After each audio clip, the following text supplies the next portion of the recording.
Rappel mécanique pour les classes de première. Bonjour, on va commencer aujourd'hui un nouveau rappel sur la partie mécanique. Alors tout d'abord, les actions mécaniques. Premièrement, notion de force. Alors une action mécanique est l'action d'un corps A sur un corps B. Par exemple, action de la main droite sur la main gauche, action de la main sur le tableau. Donc là, c'est une action mécanique. Alors, une action mécanique peut avoir deux effets. Alors, ou bien un effet dynamique ou bien un effet statique. Alors, pour l'effet dynamique, il va participer au mouvement ou modifier ce mouvement.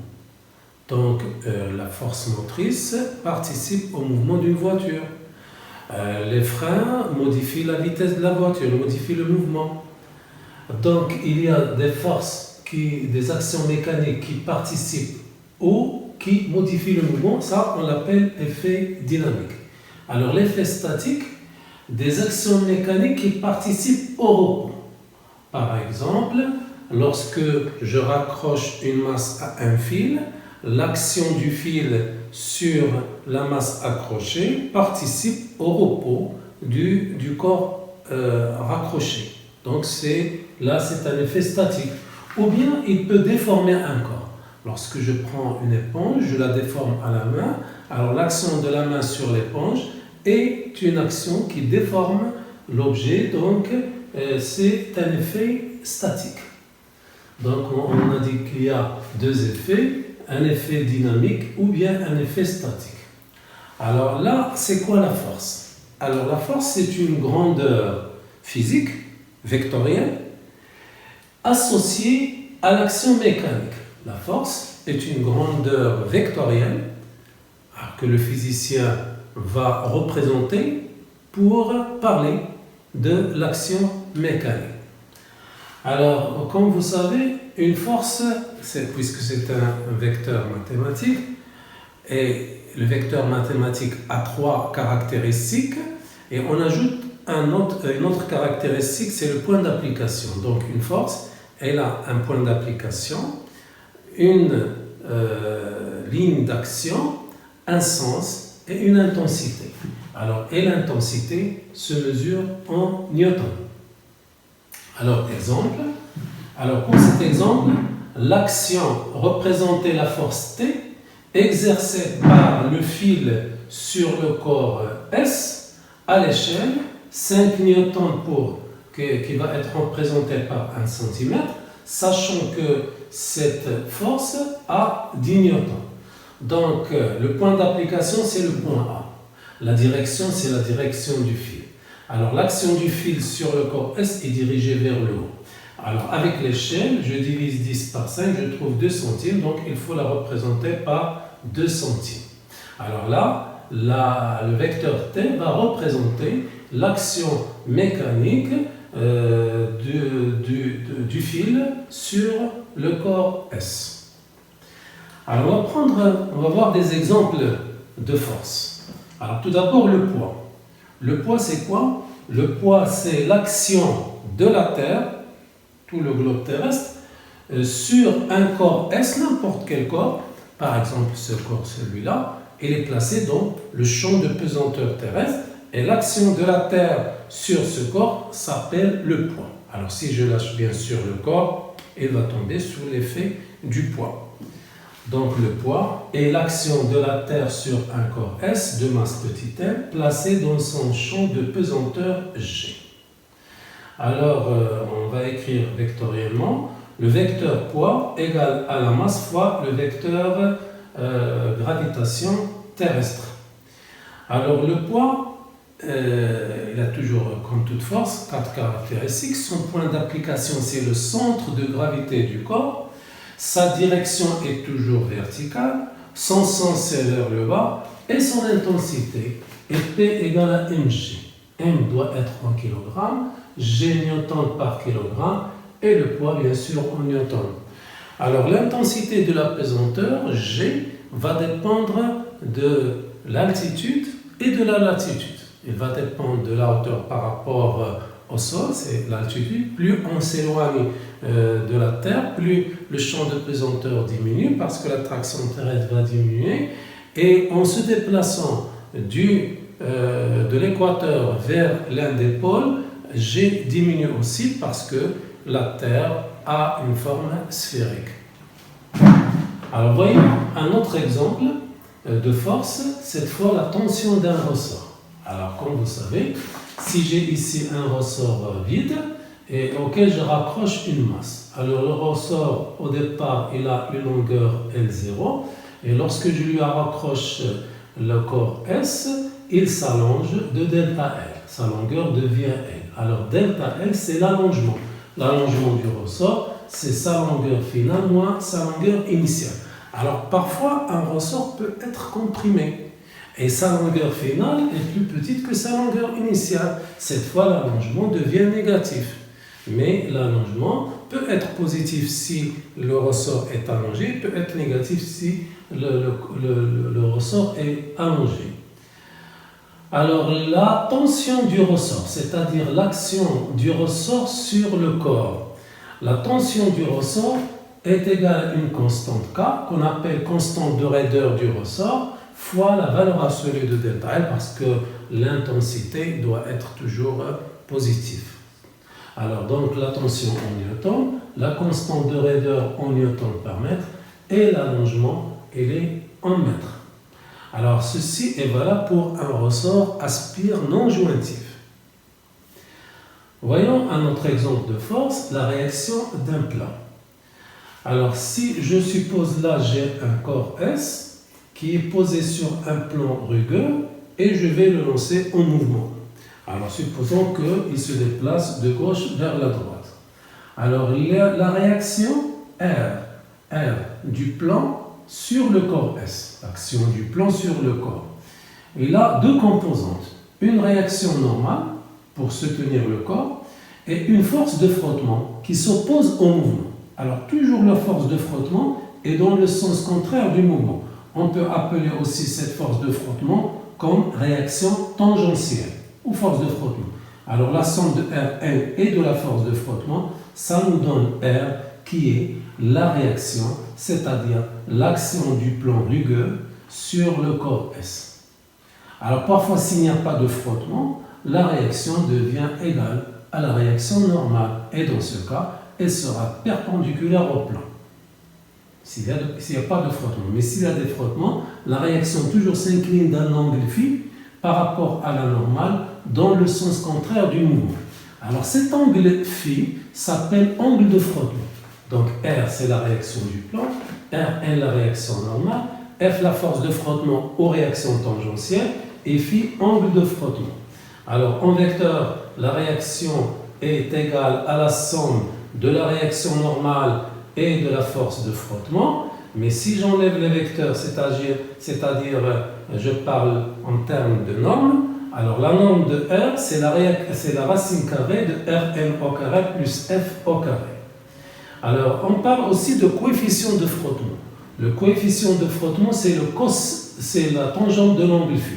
K égale tangente de phi. Alors la tangente c'est le côté opposé sur côté adjacent. Côté opposé c'est F, côté adjacent c'est Rn. Donc le coefficient de frottement K égale tangente phi égale F sur Rn.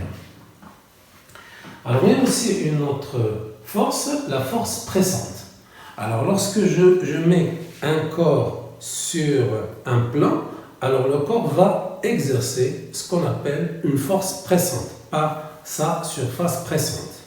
Alors ici j'ai un corps S, voici la surface de contact entre le corps S et le plan sur lequel est posé ce corps, c'est ce qu'on appelle la surface pressante et ça c'est la force pressante. Donc la pression, ce que j'appelle la pression P est la force pressante sur la surface pressante. Alors P égale à F sur S. Alors la force pressante en newton, la surface en mètres carrés, donc la pression du corps S sur cette surface elle est en Pascal. Donc le Pascal en système international, c'est le Newton par mètre carré. Bien sûr, vous savez bien qu'il y a d'autres unités de pression, comme le bar, 10 puissance 5 Pascal, l'atmosphère 101 1325 Pascal, qui est égal aussi à 76 cm de mercure.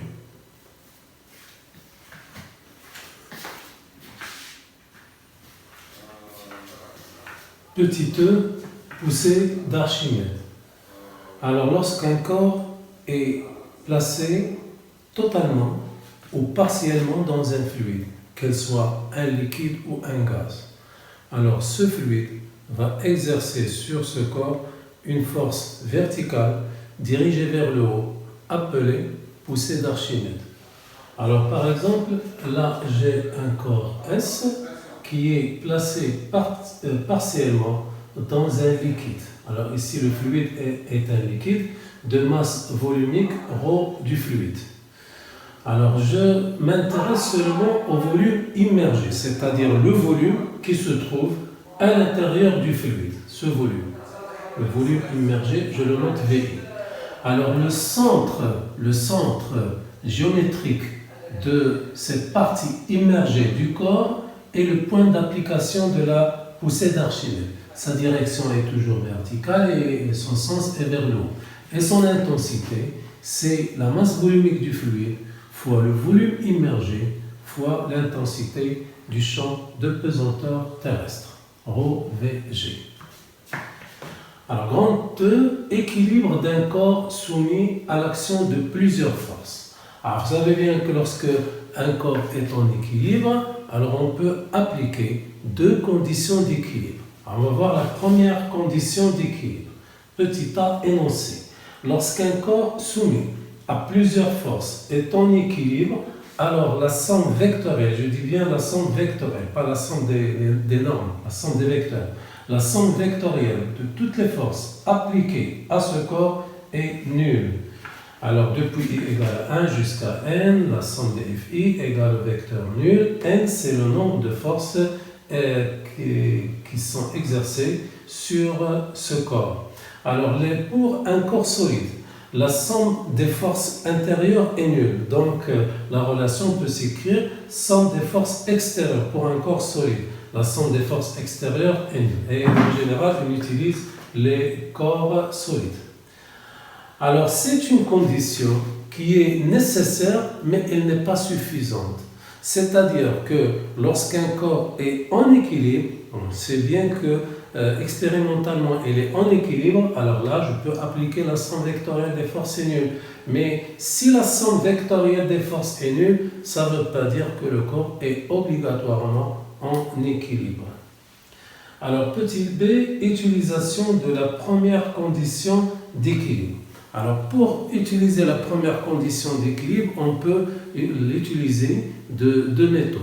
Alors, je prends la méthode géométrique, c'est le polygone des forces. Alors, le polygone des forces doit être fermé. Alors, lorsqu'un corps est en équilibre, le polygone des forces est fermé. Alors, voilà cet exemple. Là, j'ai un corps S qui est tiré par un câble et il est soumis donc à l'action de la tension du câble, sans poids. La réaction normale, on suppose qu'il y a des frottements, donc petit f, la force de frottement, est dans le sens contraire de l'action du câble. Et je suppose que malgré que le corps S est tiré par le câble, il ne se met pas en mouvement, il est au repos. Donc c'est un corps qui est en équilibre. Alors puisque je sais que expérimentalement ce corps est au repos, donc je peux bien utiliser la première condition d'équilibre, c'est-à-dire je vais écrire que la somme vectorielle des 4 forces P plus T plus R1 plus F égale au vecteur nul, et je déduis donc que le polygone des forces est fermé. Alors comment faire ce polygone? Alors vous commencez par n'importe quelle force, en général on commence par le poids, donc je vais tracer ici un vecteur poids qui est parallèle directement au vecteur poids que j'ai et dans le même sens. Alors là je ne respecte pas l'échelle, vais utiliser tout simplement une méthode géométrique sans échelle. Je peux la faire bien sûr avec échelle. Alors, en général, je cherche la force qui est perpendiculaire au poids. Alors là, j'ai la réaction, j'ai la force de frottement, non, j'en ai une. J'ai la force de frottement qui est perpendiculaire au poids.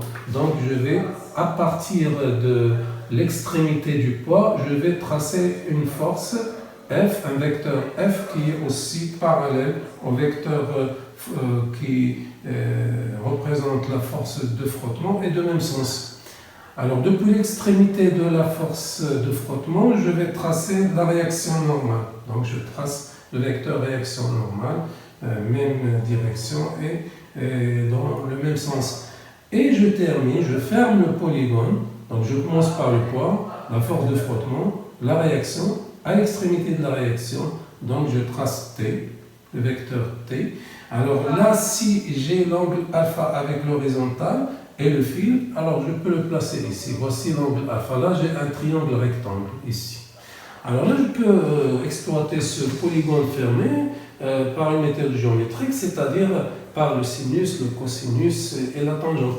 Par exemple, si j'applique le sinus alpha, sinus de l'angle alpha, c'est le côté opposé sur l'hypoténuse, mais l'opposé, c'est P moins R1. P moins R1, ça vous donne cette distance, donc c'est P moins R1 sur l'hypoténuse qui est T.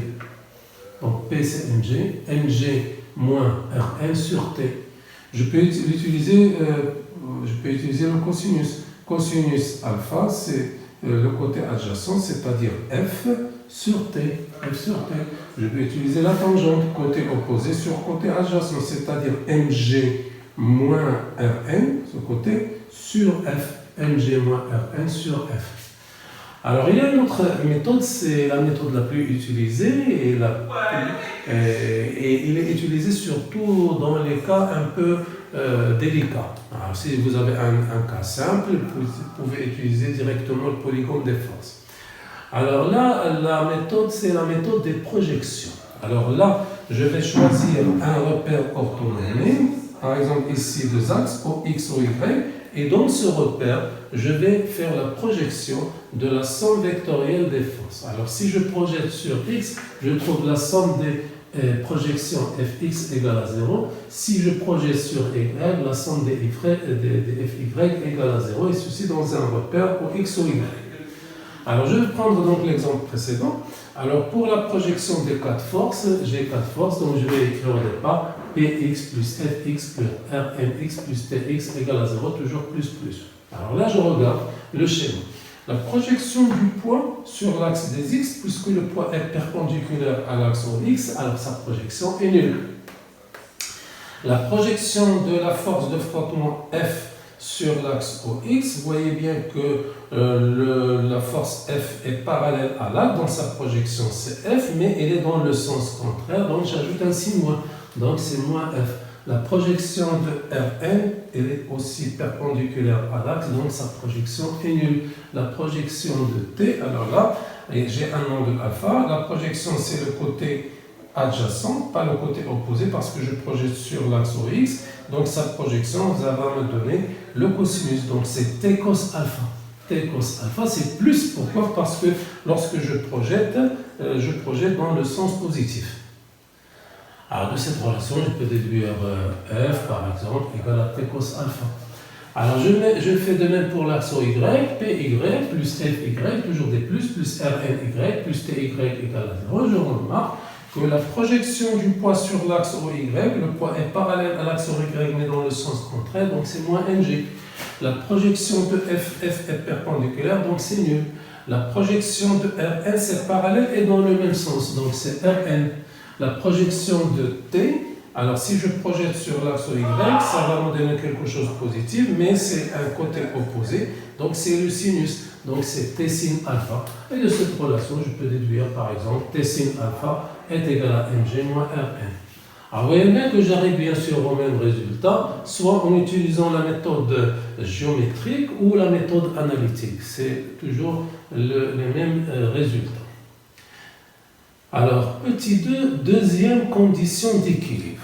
Alors, lorsqu'un corps est en équilibre sous l'action de plusieurs forces, il peut donc faire un mouvement de rotation. Et lorsqu'un corps est mobile autour d'un axe fixe delta, donc lorsqu'un corps mobile autour d'un, donc il peut faire une rotation, mais il est en équilibre. Alors dans ce cas, tu peux appliquer la deuxième condition d'équilibre qui est la somme des moments des forces par rapport à l'axe delta égale à 0. Les forces Fi depuis égale à 1 et jusqu'à N, c'est le nombre de forces. Alors si c'est un corps solide, je m'intéresse seulement aux forces extérieures. Alors, petit b, moment par rapport à un axe fixe delta. On va s'intéresser maintenant au moment. Je commence par le cas d'une force. J'ai ici un corps solide qui est par exemple soumis à trois forces, F1, F2, F3. Alors, pour trouver le moment des forces, je dois trouver tout d'abord les distances entre les directions, entre les lignes d'action des forces et l'axe de rotation. Alors, pour cela, je dois prolonger la direction, la ligne d'action de la force F. Je pars de l'axe de rotation, je vais aller de façon perpendiculaire à la ligne d'action de la force et je trouve la distance D1. Alors, pour la distance D3 pour la force F3, je prolonge la direction de la ligne d'action de la force F3, je pars de l'axe delta de façon perpendiculaire à cette ligne d'action et je trouve la distance D3. Pour la force F2, la distance entre F2 et l'axe delta est nulle puisque la force F2, la ligne d'action de la force F2 coupe l'axe delta. Pour le moment d'une force, la force F1 par rapport à l'axe delta est égale, tout d'abord plus, pourquoi c'est plus? Parce que la force F1 tend à faire tourner le solide S dans le sens positif choisi. Alors j'ai choisi ce sens positif. Si j'exerce la force F1, le solide va tourner dans le sens positif, donc c'est plus. Plus la force F1 fois la distance que je calculais, la distance entre l'axe de rotation et la ligne d'action de la force F1. Pour la force F2, c'est nul. Toute force qui passe par l'axe de rotation a un moment nul. Alors, pour la force F3, le moment par rapport à l'axe delta de la force F3, c'est moins. Pourquoi? Parce que la force F3 tend à faire tourner le système dans le sens négatif, donc c'est moins F3 fois la distance D3. Donc un moment peut être positif, négatif ou nul, c'est une grandeur algébrique. Et l'unité du moment d'une force, c'est le newton fois le mètre.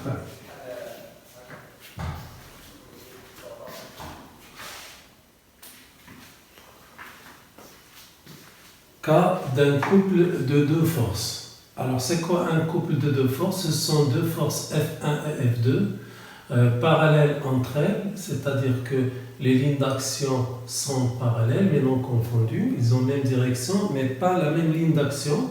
Et ils ont des sens opposés et ils ont la même intensité, c'est-à-dire que F1 est égal à F2. Alors, pour ce couple de forces, le moment du couple F1-F2 est égal à moins F1 ou F2 parce que F1 est égal à F2 fois la distance D entre les lignes d'action des deux forces. Pourquoi c'est moins? Parce que là j'ai choisi ce sens positif et les deux forces F1 et F2 tendent à faire tourner le système dans le sens négatif. Alors si j'ai choisi l'autre sens positif dans l'autre sens, alors là j'aurai un plus. Donc c'est un plus ou un moins F1 ou F2 fois la distance D entre leurs lignes d'action.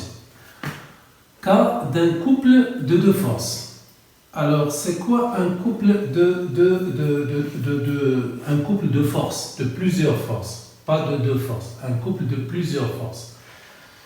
Par exemple, là, j'ai un couple moteur. Le couple moteur, c'est quoi? C'est le couple qui va faire tourner ce stylo, par exemple. Alors, j'exerce avec la main un ensemble de forces sur tous les points de contact de la main avec le stylo. Et cet ensemble de forces va faire tourner le stylo. Je vais dire que c'est un couple moteur. C'est un couple de plusieurs forces. Des forces appliquées dans les différents points de contact entre la main et le stylo. Donc, ce n'est pas deux forces, c'est plusieurs forces. On dit couple de forces.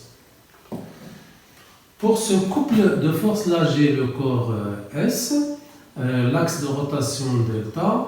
Le sens positif, c'est le sens du mouvement du corps. Le corps va tourner sous l'effet du couple moteur dans ce sens. Donc le couple moteur, je vais le représenter par une flèche de cette manière dans le sens de rotation. On l'appelle couple moteur. Alors ce couple moteur va faire tourner le système dans le sens positif, donc son moment est positif. Tout d'abord, vous voyez bien que pour le moment de couple de deux forces ou de plusieurs forces, je ne mets pas l'axe delta. Pourquoi? Parce que le moment de couple est indépendant de l'axe delta. Que je place l'axe delta ici, là ou là, la distance D ne va pas changer. Donc pour le couple de deux forces ou de plusieurs forces, ce n'est pas la peine de mettre l'axe delta, il ne faut pas le mettre parce que le couple est indépendant de la position de l'axe delta. Pour le couple de freinage, si j'ai un corps qui tourne, par exemple ce stylo qui tourne dans ce sens, je vais le faire freiner, je vais appliquer un ensemble de forces qui vont donc s'opposer au mouvement. Donc c'est ce que j'appelle un couple de freinage. Alors, donc le couple de freinage est dans le sens contraire du sens de mouvement. Le sens positif est toujours le sens du mouvement. Le couple de freinage ou de frottement s'oppose au mouvement, donc il est dans le sens négatif. Et son moment, ça sera aussi négatif. Il n'y a pas d'expression pour le moment de couple moteur ou le moment du couple de frottement ou de freinage. Il n'y a pas d'expression, mais seulement ces moments sont positifs pour le couple moteur, négatifs pour le couple de freinage ou de frottement, en choisissant comme sens positif le sens du mouvement. Dernier exemple pour le couple de plusieurs forces, c'est le couple de torsion. Alors là, j'ai un fil de torsion, c'est un fil qui peut être tordu et reprend sa forme initiale. Donc, il est élastique. Donc, c'est ce qu'on appelle un fil de torsion auquel j'ai accroché une barre homogène à son centre. Je vais faire tourner la barre d'un angle θ.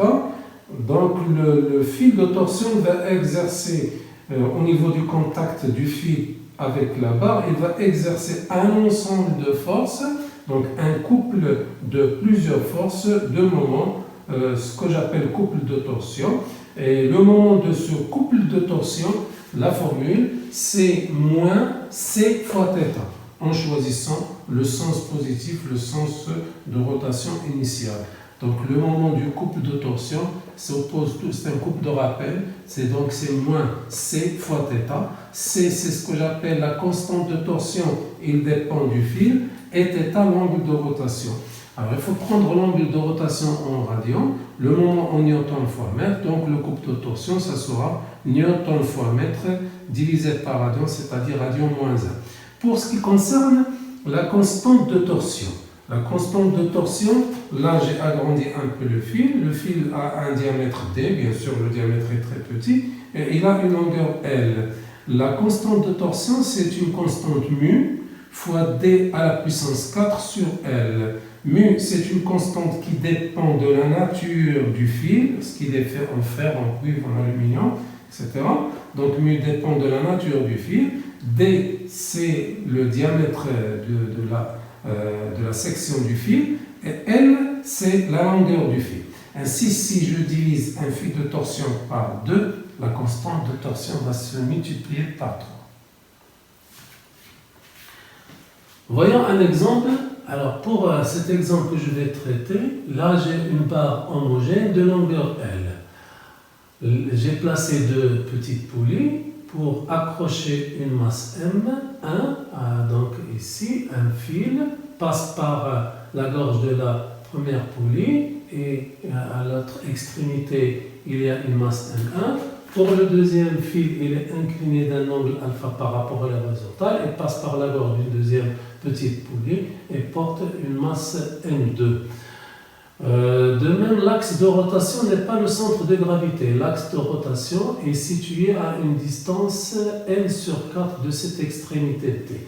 La longueur de la barre est L. Entre A et B, j'ai L sur 4. Entre B et G, bien sûr, L sur 4. L sur 4 est toujours L sur 4. Donc la distance AB égale à la distance CT égale à L sur 4. Et G est situé, bien sûr, au milieu. Les masses. La masse M de la barre, c'est 500 grammes. la masse M1 c'est 300 grammes et la masse M2 c'est 200 grammes. Alors je cherche la valeur de l'angle alpha qui me donne un équilibre, un repos horizontal, un équilibre horizontal de la barre homogène. Je vais choisir comme sens positif celui-là, je peux bien choisir l'autre, mais je choisis ce sens positif. Alors pour la méthode de travail, j'ai toujours la même, le système étudié c'est la barre AD, le bilan des forces, alors là j'ai le poids au centre de gravité au milieu de la barre, j'ai la réaction de l'axe de rotation est au point C, la réaction de l'axe de rotation, j'ai la tension du fil T1 et la tension du fil T2. Je vais appliquer la deuxième condition d'équilibre parce que ce système tend à tourner autour de l'axe de rotation delta. Donc, deuxième condition d'équilibre, le moment par rapport à l'axe delta du poids, plus le moment par rapport à l'axe delta de la réaction R delta, plus le moment par rapport à l'axe delta de T1, plus le moment par rapport à l'axe delta de T2, c'est-à-dire le sigma des moments de toutes les forces est nul. Voyez le moment du poids, c'est... Alors le poids, si j'applique le poids, l'axe de rotation ici, le système va tourner dans ce sens, donc c'est moins. Le poids, là, c'est m fois g, et la distance entre la direction, la ligne d'action du poids et l'axe delta, cette distance c'est L sur 4, moins mg L sur 4. Le moment de la réaction de l'axe est nul parce que la réaction passe par l'axe de rotation. Le moment de la tension T1, c'est plus T1 parce que T1 tend à faire tourner ce système dans le sens positif, donc plus T1 fois la distance entre la ligne d'action de T1 et l'axe de rotation. Ici c'est L sur 2. Pour T2, c'est négatif, alors la tension T2 tend à faire tourner le système dans le sens négatif, donc c'est moins T2 fois la distance T. Alors quand on cherche la distance T, je prolonge la ligne d'action de T2 et c'est cette distance petit t entre l'axe de rotation et la ligne d'action de l'axe. C'est la distance petite. Donc moins T2 fois T. Alors pour la poulie, puisque le système est en équilibre, la tension T1 est égale au poids M1G, je peux la démontrer facilement.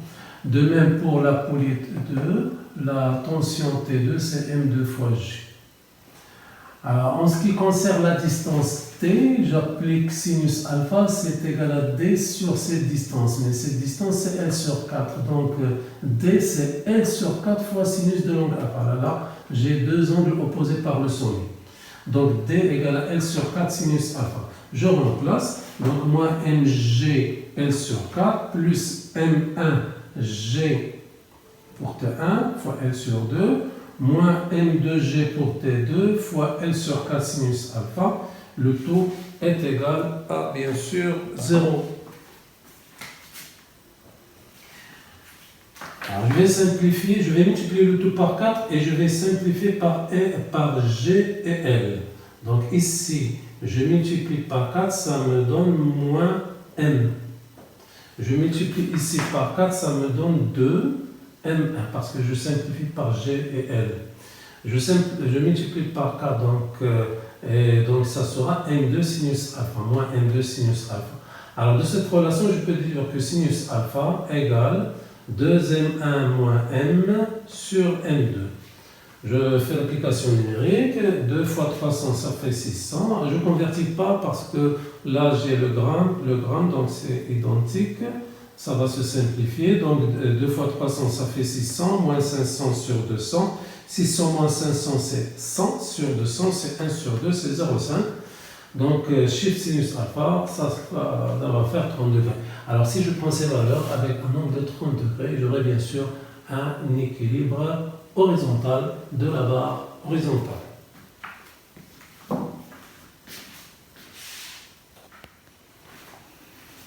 Grand 3, le mouvement. Premièrement, définition. On dit qu'un corps A est en mouvement par rapport à un corps B si la position de A change par rapport à B au cours du temps. Par exemple, je dis que la main droite est en mouvement par rapport à la main gauche parce que la position de la main droite change par rapport à la main gauche. Cette fois, la main droite n'est pas en mouvement par rapport à la main gauche parce que la position de la main droite ne change pas par rapport à la main gauche. Donc la notion de mouvement est relative. Donc le mouvement change selon le corps B. Alors ce corps B sera appelé le référentiel. Donc la nature du mouvement dépend du référentiel choisi. Alors la main droite n'est pas en mouvement par rapport au référentiel main gauche, mais elle est en mouvement par rapport au tableau. Alors pour étudier le mouvement d'un corps, il faut choisir deux repères. Donc obligatoirement, on doit choisir deux repères pour étudier toujours un mouvement. Alors le premier repère, c'est le repère de temps. Alors le repère de temps, tu dois définir l'instant t égale à 0, ce qu'on appelle l'origine des temps. Donc à l'instant t égale à 0, le mobile est à telle position ou à l'instant t égale à 0, le mouvement se déclenche ou le corps passe d'une position bien connue. Donc tu dois bien définir l'origine des temps. Alors il te faut encore un repère d'espace. Alors c'est quoi un repère d'espace? C'est un ensemble d'axes, un axe au x, ou deux axes au x, au y, ou trois axes au x, au y et au z. Donc un ensemble d'axes orthonormés liés au référentiel choisi.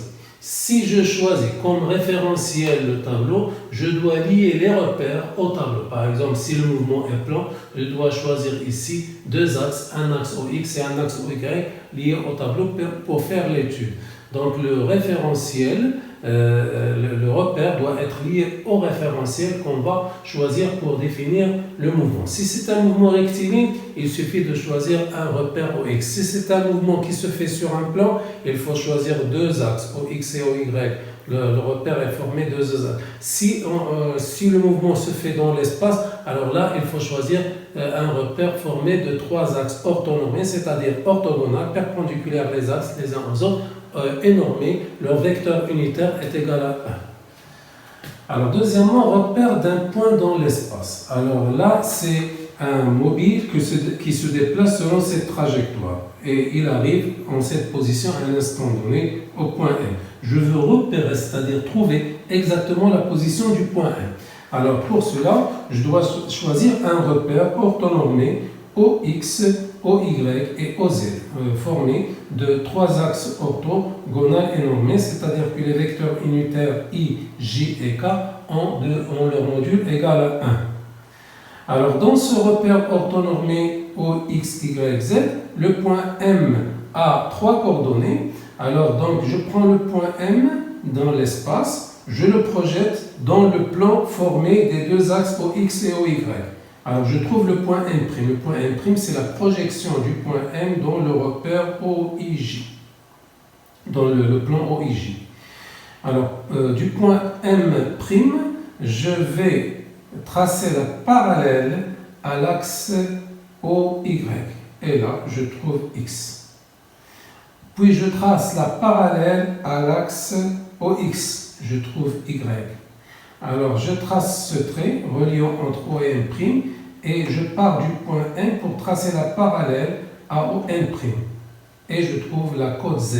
Donc, X, Y et Z sont les coordonnées cartésiennes du point M. Si je connais X, Y et Z dans le repère OIJK, alors là, je connais bien la position, j'ai bien repéré la position du point M. Alors, pour repérer aussi la position du point M, je peux utiliser un vecteur. C'est ce qu'on appelle le vecteur position. C'est le vecteur reliant l'origine du repère au point M. C'est le vecteur OM, ce qu'on appelle le vecteur position. Mais le vecteur position lui-même est relié aux coordonnées cartésiennes X, Y et Z par la relation. Le vecteur position OM égale à XI plus YJ plus ZK. Alors, si je veux la norme, c'est-à-dire la distance entre O et M, je vais la trouver par la formule racine de x carré plus y carré plus z carré, les coordonnées en mètres, donc la distance OM sera aussi en mètres. Alors là, c'est pour repérer la position d'un point M. Alors, lorsqu'un corps est en mouvement, on s'intéresse à sa vitesse. Alors, la vitesse, il y a ce qu'on appelle la vitesse moyenne et la vitesse instantanée. La vitesse moyenne, c'est la distance parcourue par le mobile sur la durée de parcours de cette distance.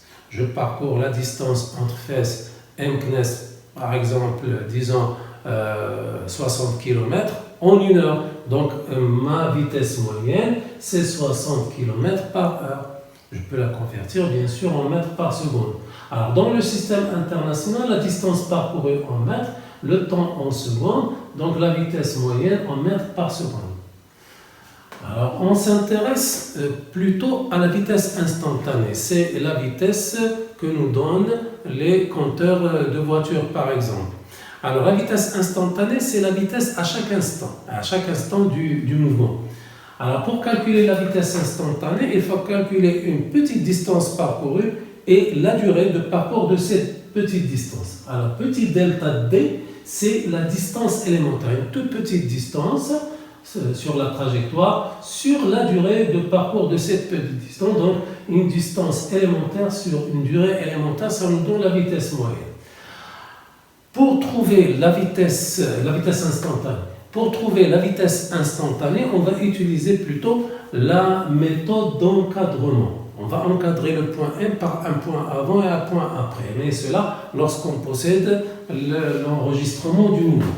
Supposons que ça c'est la trajectoire.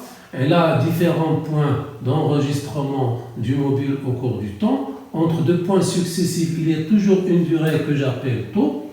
Alors, entre MI-1, MI taux, entre MI plus 1 taux, entre MI plus 1, MI plus 2 taux. Donc, toujours la distance entre deux points consécutifs d'un enregistrement est toujours appelée taux.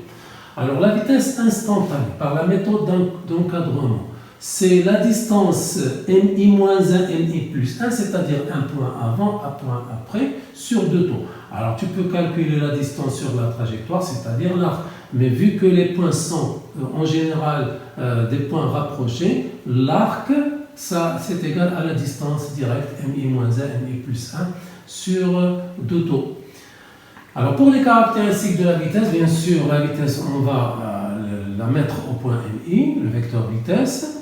La direction de cette vitesse, c'est la parallèle à la droite qui va relier MI-1, MI. Vous voyez, je trace la droite MI-1, MI plus 1 et je trace la parallèle à cette droite pour trouver la direction du vecteur vitesse.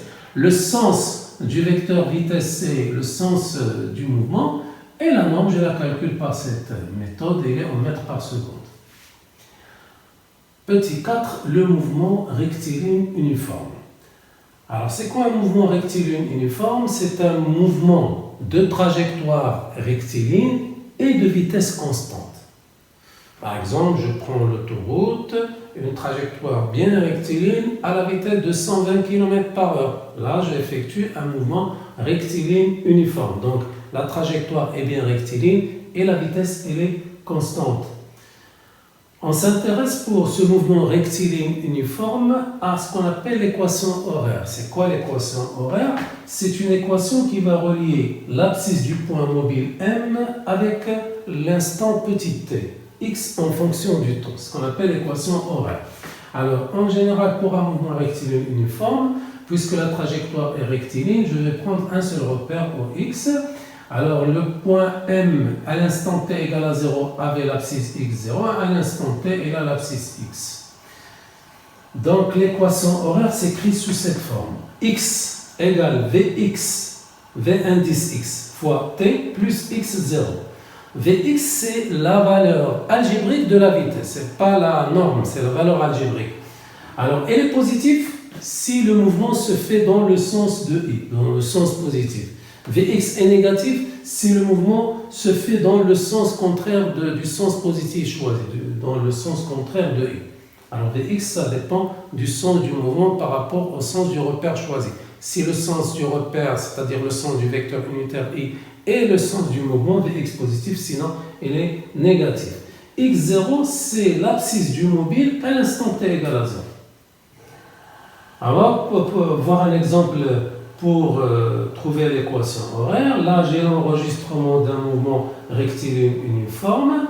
Un petit carreau, c'est 1 centime. Le mouvement se fait de gauche à droite. Voilà le sens du mouvement. Alors, le repère, il me faut deux repères, le repère d'espace et le repère de temps. Le repère d'espace, son origine, c'est le point M8 et son sens, c'est le sens contraire du mouvement. Le repère est dans ce sens. Et l'instant t égale à 0, pour le repère de temps, c'est le point M4. Alors, j'écris donc l'équation, x égale à vxt plus x0, l'équation horaire. Je dois trouver donc deux choses, vx et x0. Déjà, le mouvement se fait dans ce sens et le repère est orienté dans l'autre sens. Donc Vx est négatif, Vx égale à moins. Et puisque c'est un mouvement rectiligne uniforme, il suffit de prendre de calculer la vitesse en n'importe quel point. Par exemple, je la calcule au point M2. Donc un point avant M1, un point après M3 sur deux taux. Entre M1 et M3, vous voyez bien que vous avez 4 petits carreaux, donc c'est 4 centimes, 4, 10 moins 2. Sur combien de taux? Là j'ai taux et taux, donc c'est 2 taux, 2 fois 40, ça fait 90 moins 3. Donc ça fait 4 sur 8, c'est 1,5 moins 0,5 et elle est en mètres par seconde. X0, c'est x à l'instant t égale à 0. Là. Alors, il faut le calculer par rapport à l'origine. Combien j'ai de carreaux? 2, 4, 6, 8. Donc c'est 8 centimes, c'est dans le sens positif, donc c'est plus 8 centimes, c'est 8, 10 moins 2, il faut la convertir en mètres. Et je remplace. Donc, l'équation horaire, x égale à moins Vx c'est 0,5, t plus x0, c'est-à-dire x à l'instant t égale à 0, qui est 8, 10 moins 2. Alors, cette équation horaire va nous permettre de trouver l'abscisse du mobile à n'importe quel instant. Il suffit de remplacer ici le temps par sa valeur pour trouver l'abscisse du mobile à cet instant, avec bien sûr ce repère qui a comme origine le point M8 et le sens contraire du mouvement, et l'instant repère de temps, et l'instant t égale à 0, le point M4.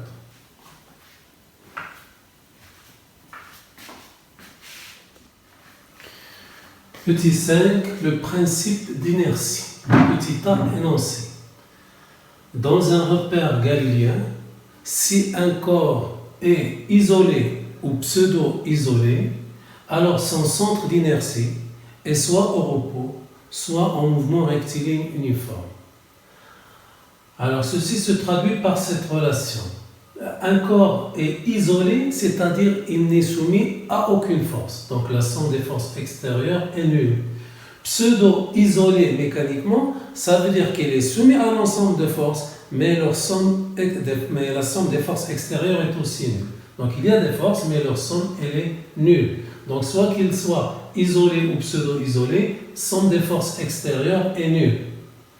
Alors si dans un repère galiléen un corps est isolé ou pseudo-isolé, c'est-à-dire il n'est soumis à aucune force ou bien soumis à un ensemble de forces dont la somme est nulle, alors son centre d'inertie, son centre de gravité est soit au repos, ne bouge pas, ou s'il est en mouvement, alors ce mouvement est rectiligne uniforme. Alors pour traduire ça en relation, ça veut dire que la vitesse du centre de gravité est constante. Cette constante, s'il est nul, alors c'est un repos. S'il est constante non nulle, c'est un mouvement rectiligne uniforme. Donc le principe d'inertie peut être écrit mathématiquement de cette façon. Si la somme des forces extérieures est nulle, ceci est équivalent à dire que la vitesse du centre de gravité est constante. C'est un principe très important pour la suite parce qu'avec ce principe, on peut considérer que le mouvement rectiligne uniforme est identique au repos. Donc je peux utiliser la première condition d'équilibre ou la deuxième condition d'équilibre pour un corps qui est en mouvement rectiligne uniforme. Alors petit b, repère galiléen. On a dit que ce principe est valable seulement dans un repère galiléen. Alors c'est quoi un repère galiléen? Alors le meilleur repère galiléen qu'on connaît aujourd'hui, c'est le repère lié au centre du système solaire qui est approximativement le Soleil. Alors ce repère est dit repère de Copernic. Donc le meilleur repère galiléen connu, c'est le repère de Copernic lié au centre du Soleil. Mais tout repère qui est fixe par rapport au repère de Copernic ou en mouvement rectiligne uniforme par rapport au repère de Copernic peut être considéré aussi comme galiléen. Alors les mouvements qu'on va étudier cette année seront des mouvements de faible durée. Et pour ces mouvements de faible durée, je peux considérer un repère lié à la Terre, un repère terrestre, qu'elle soit fixe ou en mouvement rectiligne uniforme, il est lié à la Terre, alors on peut le considérer comme repère galiléen. Donc pour nous, un repère galiléen, c'est un repère qui est fixe par rapport à la Terre ou en mouvement rectiligne uniforme sur la Terre. Alors surtout, il ne faut pas que le repère soit accéléré, c'est-à-dire sa vitesse change, ou bien son mouvement n'est pas rectiligne, c'est-à-dire que sa trajectoire est curviligne. Alors là, ce n'est pas un repère galiléen, et par rapport à ces repères, je ne peux pas appliquer le principe d'inertie. Alors on va prendre un exemple. J'ai un corps qui va être en mouvement sur un plan incliné à vitesse constante, à trajectoire rectiligne, donc en mouvement rectiligne uniforme. Donc il descend dans cette pente avec un mouvement rectiligne uniforme. Et ce corps est soumis seulement à l'action de son poids et de la réaction du plan incliné. Alors cette réaction, je peux la décomposer en deux, en réaction normale et en force de frottement. Alors j'ai la masse du corps qui est 0,5 kg, l'angle alpha qui est 40 degrés, j'ai la constante de gravitation terrestre 10 N par kg. Ce que je veux trouver la réaction normale, la force de frottement et la réaction totale R. Alors le système étudié c'est le corps S. Le bilan des forces, je vais décomposer la réaction en deux. Donc je vais dire le poids, la réaction normale et la force de... Surtout, il ne faut pas dire poids, réaction normale, force de frottement et ajouter R. Parce que R est décomposé déjà en réaction normale et force de frottement. J'ai remplacé R par réaction normale et force de frottement. Ou bien, il faut dire P et R, ou bien, il faut dire P, R, N et F. Donc, j'ai choisi de décomposer la réaction en ces composantes. Alors, selon le principe d'inertie, puisque le mouvement est rectiligne uniforme, je peux dire que la somme des forces est nulle. Donc, P plus R, N plus F égale à 0. Et là, je vais choisir n'importe quelle méthode, soit la méthode géométrique, soit la méthode analytique. Ici, je vais choisir la méthode géométrique parce que j'ai seulement 3 forces. Donc, le polygone des forces est fermé. Je vais tracer donc le poids vertical, la force de frottement inclinée d'un angle alpha par rapport à l'horizontale et la réaction normale qui est perpendiculaire à la force de frottement, l'angle alpha est l'angle compris entre le poids et la réaction normale parce que là j'ai l'angle alpha, ici j'ai l'angle alpha, donc la réaction et la direction du poids et la direction de la réaction normale, entre les deux j'ai l'angle alpha, c'est ce que j'ai placé ici. Alors, sinus de l'angle alpha, c'est le côté opposé, c'est-à-dire F sur l'hypoténuse qui est le poids. Donc, je peux dire que F égale à mg sin alpha. Cosinus de alpha, c'est le côté adjacent ici Rn sur l'hypoténuse qui est P. Donc, Rn c'est P, c'est-à-dire mg cos alpha. Pour R c'est la racine carrée de Rn au carré plus F au carré. Donc, je factorise par mg au carré. Cos carré plus sin carré c'est 1. Racine de mg au carré c'est mg, donc R égale à mg. Alors, je peux l'avoir dès le début parce que lorsqu'un corps est soumis seulement à deux forces, ces deux forces ont même ligne d'action et de sens contraire et même intensité, c'est-à-dire que P est égal à R. Ça c'est, si j'ai remplacé Rn F par R, je vais dire que P et R ont même intensité, c'est pour cela que P est égal à R, donc R égale à mg. Alors là, je l'ai démontré. Donc, je fais l'application numérique. Pour F, c'est M05 fois 10 fois sinus alpha qui est 40, ça donne 3,21. Pour Rn, c'est M, c'est 0,5 fois G10 fois cos 40, ça fait 3,83. Pour R, ça fait 0,5 fois 10, c'est 5 newtons. Tu peux bien vérifier que 3,21 au carré plus 3,83 au carré, racine de tout ça, ça vous fait R qui est 5 newtons.